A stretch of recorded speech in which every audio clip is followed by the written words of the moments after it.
Our next speaker, Dr. Samir Dalwai, is a developmental and behavioral pediatrician and the recipient of the Government of India's Rajiv Gandhi Manav Seva Award for Services to Children 2012. He is the national chairperson of the chapter on developmental pediatrics, IAP, and President 2016 of Indian Academy of Pediatrics, Mumbai.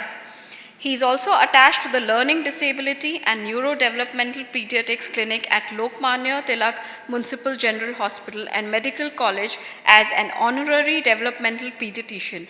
I would like to invite Sir to say a few words about Save My Soul.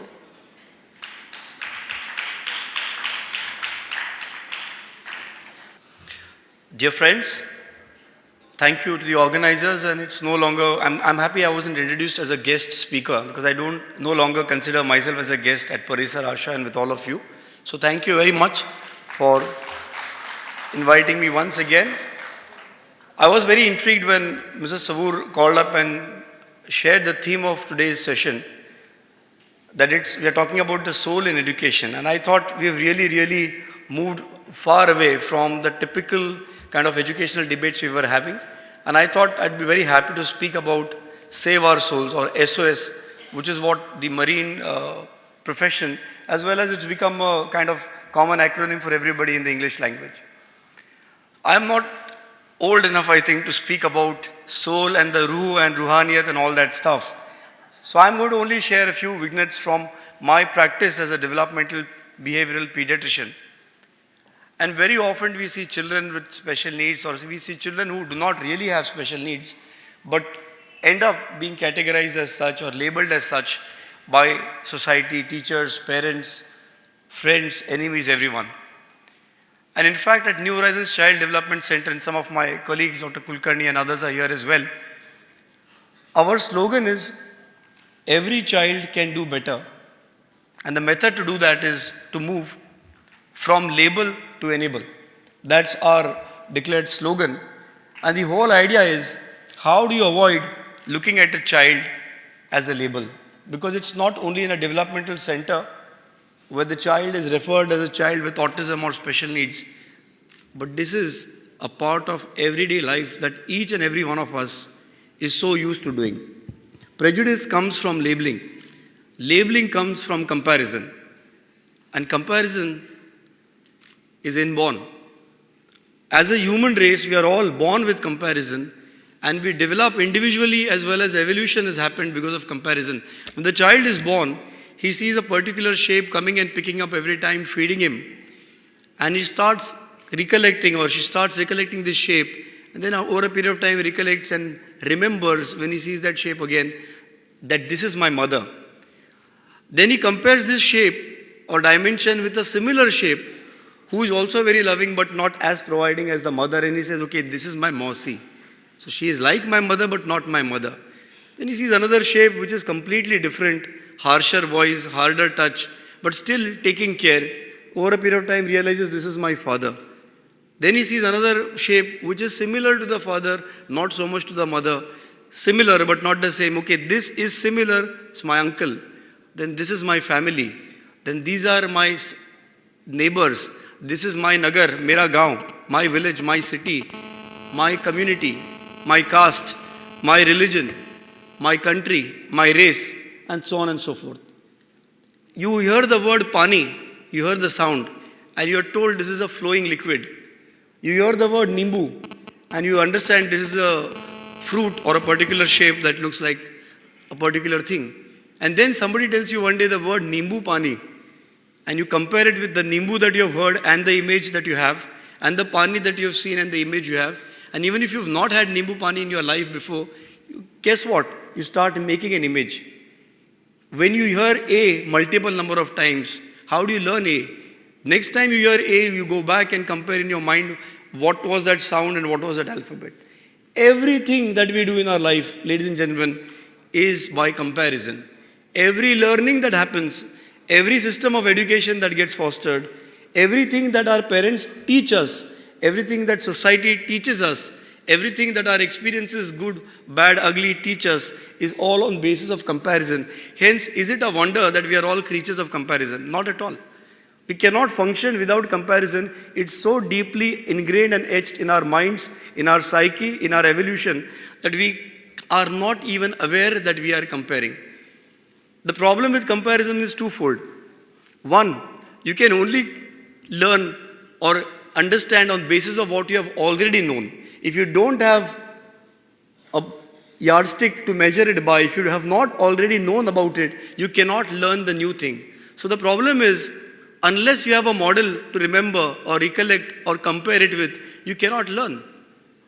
And we were talking about the soul, which is free, unlimited. Vivekananda said, never was I born, never will I die. I am power or being unlimited. But look at how we are limiting ourselves, because we have only learned to learn by comparison, and hence if you've not learned something earlier, you can never learn something ahead. There is no independent, free or freedom of learning. The other thing is, when you learn, you always learn by comparison, and hence comparison has two paradigms, similar and dissimilar. Something which is similar to what you know is something which you already know and similar. Something is dissimilar is new. Even what you see which is new, you only learn it with reference to what you already know. So actually, there is no new learning. And hence, there is such a huge impact of prejudice in your life, because that which is similar to what you knew and which you liked, you start liking it even if without examining it. You start accepting it even before knowing about it. And that which is similar to what you did not like starts becoming unfavorable, worth disliking, worth not loving, worth hating. And that's the basis of prejudice. So all prejudice comes from our biological learning model of comparison. Now, when you go to the class, it's so difficult not to compare. Mrs. Gonsalves tells Mrs. D'Souza, for example, Mrs. D'Souza, you remember that child in your class 3 years back, that brilliant boy Rohit? Yes, I remember. Now this year, the boy who's coming in your class, Sunil, he's exactly like that. What an intelligent boy that was. Immediately, the other lady starts understanding, okay, now when Sunil comes in my class, he will be like this, like this, like this, like this. She liked Rohit, so automatically, even before seeing Sunil, she starts liking Sunil. And another teacher tells other teacher, you remember that child in our class who created so much trouble and we had to take him to the principal, and then his parents came and fought with us and then went to court against us? I am thinking this new boy who's coming in our class is going to be similar. His mother spoke similarly, his father looked like that fellow's father only, and this child is also only like that. This is bias. It is natural because it comes naturally, because we are not even aware of it. And hence, when we are looking at a child, it is very difficult to even think of the soul, because the soul has no material definition. The soul has no shape, no size, no material dimensions. But look at how much we are trained, ingrained all our lives to only look at that which is so material. So how is it possible for us to even start looking at the soul? It starts by being aware of this fact, and being aware of a fact that what stops us from looking at the soul of a person is the fact that we are comparing him with a model in our limited minds already. A few simple things that one can do in the classroom or in life, wherever, is what the Americans do. For example, they try and see that they always refer to a person with his or her name. And hence, whenever you are addressing somebody, they will try to say, yes, Aarti, you know what, I thought about this. Or, yes, Dr. Kulkarni, I thought so and so. Every time you try and take that person's name, you are breaking a barrier that you've had before, because you are trying to look at the individual. So simple thing like addressing a person by name as often as possible, Urmila, helps me focus on the Urmila I know and not on another Urmila whom I knew probably when I saw her on the screen some years back. So this is one aspect of doing things. The other aspect that we can look at is a lot of comparison is fortified by immediately in our mind comparing it with signs that refer to a particular group. For example, if you look at somebody with a bindi, we will think of a particular thing. If we look at a lady without a bindi, we'll think of something. If we look at a gentleman having a beard, we'll think of something else, a particular ideology or a particular identity. If you look at somebody with a beard, without a mustache, we think of some typical identity. These things come to our mind. So the second thing I'd like to say is, the moment such a thought comes in our mind, or the moment I meet Urmila, for example, I must ask myself, am I comparing her with a model that I have? I may not deny it, I may not suppress it, and I certainly may not justify it. I just need to be aware about it. That's the principle of mindfulness. I don't need to suppress. No, I will not think of Aarti as that other person whom I knew. You don't have to do that actively. The more actively you do it, the more deeper it goes. Just be aware. Am I comparing Aarti to somebody else I already know? Just leave it at that. Be mindful of what you're thinking. The third thing we can all do is, moving on further, am I identifying myself with somebody else? In my daily life, the way I dress, the way I walk, the way I talk, the things I speak, the God I worship, am I doing it modeling myself on somebody else? And as far as possible, can I avoid tokenism in identity? I'll give you a small example. Ever since I had a vehicle or a car, I've never put a cross or a symbol of a doctor on it. For the simple reason that I personally believe I don't want to be labeled in a small group of a doctor. Why should I be restricted to being a doctor? Why should I make that my identity? Because it's only going to restrict myself. So, as far as possible in life, if we try to avoid such tokenisms or identifications within ourselves, it probably helps us be more open towards others. And last but not the least, the biggest thing that drives our connection from one soul to another, from our soul to another soul, is nothing but love. Because with acceptance comes love, and with love comes acceptance. We have so many examples of love in our lives. We see our parents who love us, we love our children, teachers love their kids, kids love their teachers, and this is all over. And ultimately, it is nothing but unconditional acceptance of the soul of another person. It is not restricted by the fact that you are biologically related, or you are educationally related, or you are professionally related like all of us. It is beyond all of it. It is just giving and accepting whatever you get from the other person and whatever you can give to the other person. So it is not the love of a mother for a child, or the love of a wife for a husband, or of a son for the father, or things like that. It is beyond these boundaries. And to summarize and to end and to conclude what I have to say, I'm going to read out a few lines written by a gentleman called Raza Mehdi Ali Khan. These lines were made more popular by some more people called Madan Mohan, Lata Mangeshkar, and also Sunil Dutt and Sadhna. And I'm going to end by quoting what he said, so please bear with me.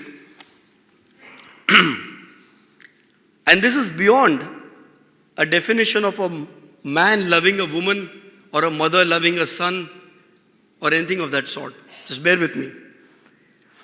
कभी मुझको याद करके जो बहेंगे तेरे आंसू, कभी मुझको याद करके बहेंगे तेरे आंसू, तो वहीं पे रोक लेंगे उन्हें आके मेरे आंसू.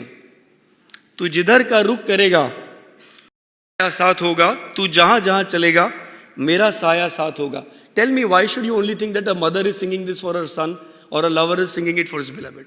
It pertains to all of us. तू अगर उदास होगा, imagine a teacher telling a student, तू अगर उदास होगा तो उदास होंगी मैं भी, नजर आऊं या ना आऊं तेरे पास रहूंगी मैं भी.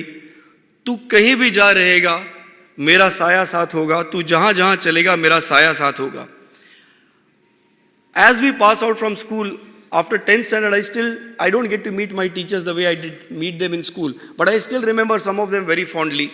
And that is because मैं अगर बिछड़ भी जाऊं, कभी मेरा गम न करना, मेरा प्यार याद करके कभी आंख नम न करना.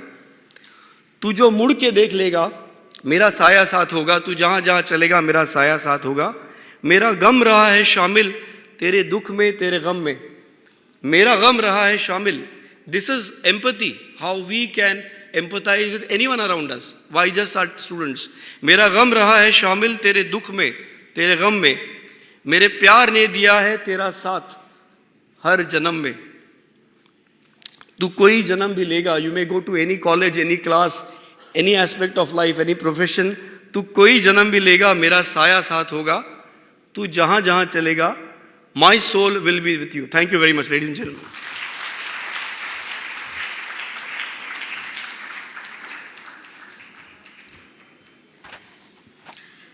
Thank you, Dr. Dalwai, for delivering such an evolved speech and inspiring us to break the taboo and think beyond.